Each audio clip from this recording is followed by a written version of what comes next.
for a bit of American nostalgia? Hi, I'm Perrine Bakhshay and welcome to Common Sense. In this very special episode, we'll take you for a trip down memory lane to Bob's Big Boy, the classic American burger joint that locals are falling in love with.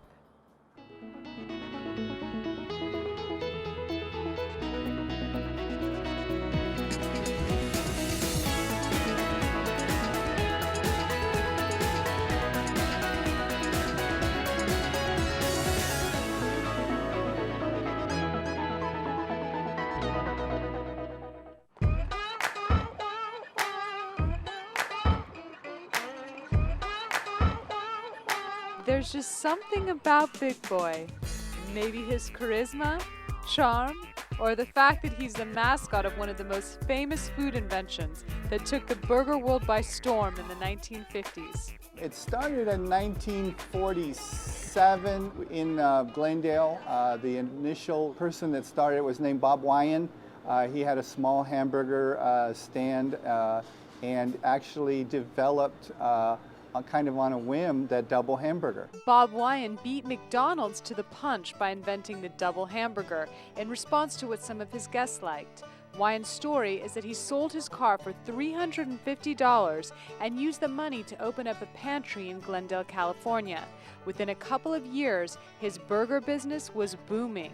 And then one day, as if his hands were guided by magic, he cut a regulation bun into 3 slices and inserted not 1, but 2 hamburger patties into place. This new sandwich became the gold standard for burger lovers. It got popular, and there actually was a boy who was the model for the Big Boy character, and he was somebody that was at the restaurant that ate there a lot, and so somebody drew kind of a caricature of him, and that turned out to be the Bob's Big Boy that we know now.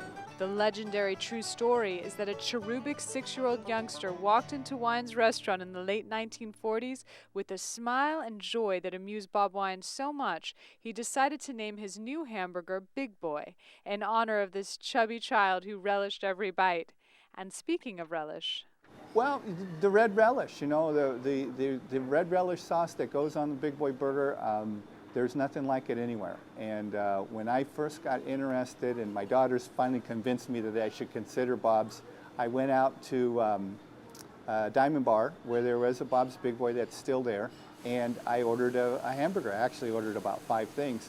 And the hamburger was just what I remembered. It was that red relish sauce, which is kind of sweet, a little spicy, but it's something that is unique to Bob's Big Boy. But you don't have to love relish to love the burger. I like the Big Boy, but I get it Michigan style, which is Thousand Island dressing instead of the red relish. So there's different ways you can have your Big Boy. You can have it Michigan style, which is the Thousand. You can have it with the red relish. So it's fun. That's just one of the many ways Bob's Big Boy caters to their customers' diverse palates.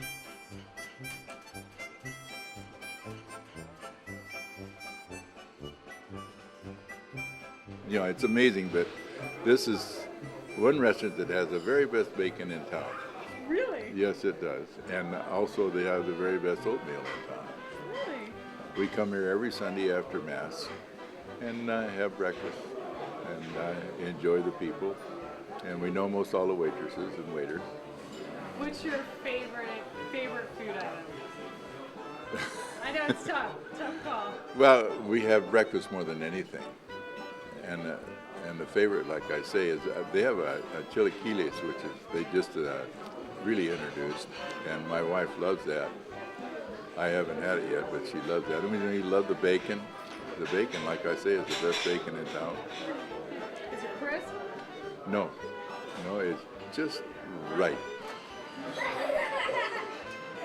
What did you have for breakfast or lunch? I have candy, but I went in my room and took out my both dolls. Was it good? Yeah. Yeah? Yeah. Do you like coming here? Yeah. Yeah? Yeah. Next time I went to Perrine because And you're only 3, yeah? yeah, I got these rings.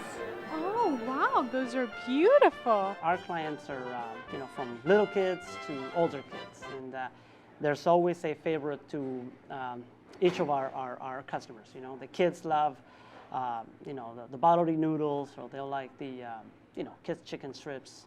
The older people, they will always enjoy their big boy and fries, you know? And then we have our new customers that are coming in, that they're enjoying our new feature items.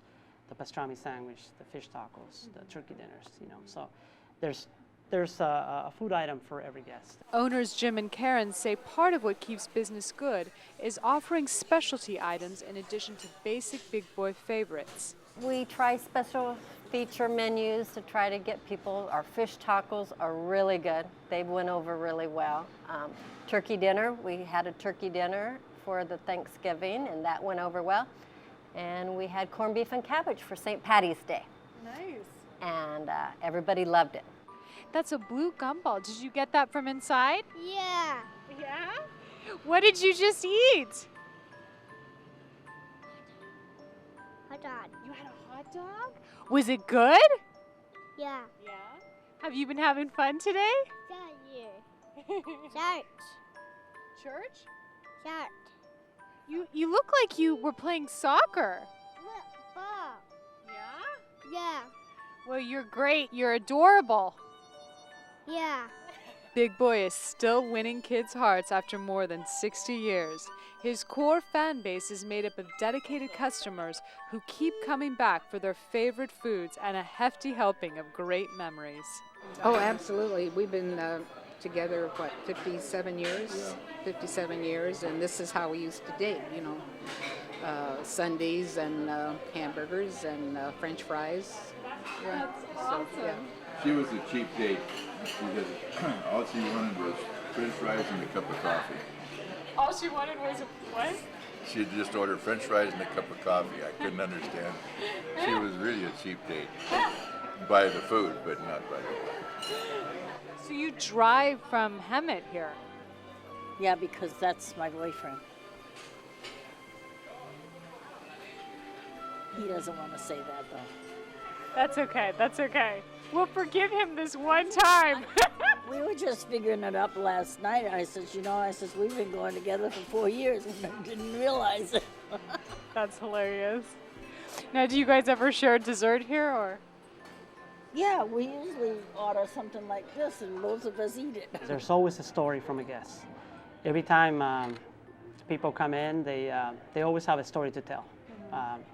And when I'm cashing the people out on the front, you know, they'll tell me that they met their, you know, their wives at Bob's. That you know, they remember the good old times with Bob's, and there's always a story about where they used to go, which Bob they used to frequent, and so it's a lot of fun working at Bob's. Thank you. I think is the people that are here and people that run it. We really enjoy Armando, you know, because he's very personable.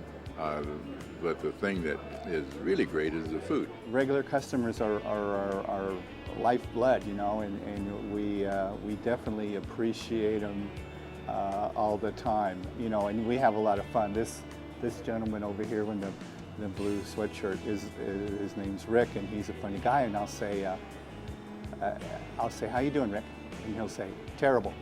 And I'll say, glad to hear it, you know, or something like that. And that's just his sense of humor, you know, and we have a lot of fun with each other every time I see him. Okay, typical question is, how are you? And fine, thank you is the usual answer. And if I say awful, people will just go right on as though I said fine, thank you. And so I think it's kind of interesting that people really don't pay attention to what what they're hearing. Customers like Rick are what keep Bob's atmosphere colorful. It's all part of a tradition that has its roots in classical Americana. We're going to take a short break because I can't resist this fabulous food. But when we come back, we'll get to know Bob a little bit better.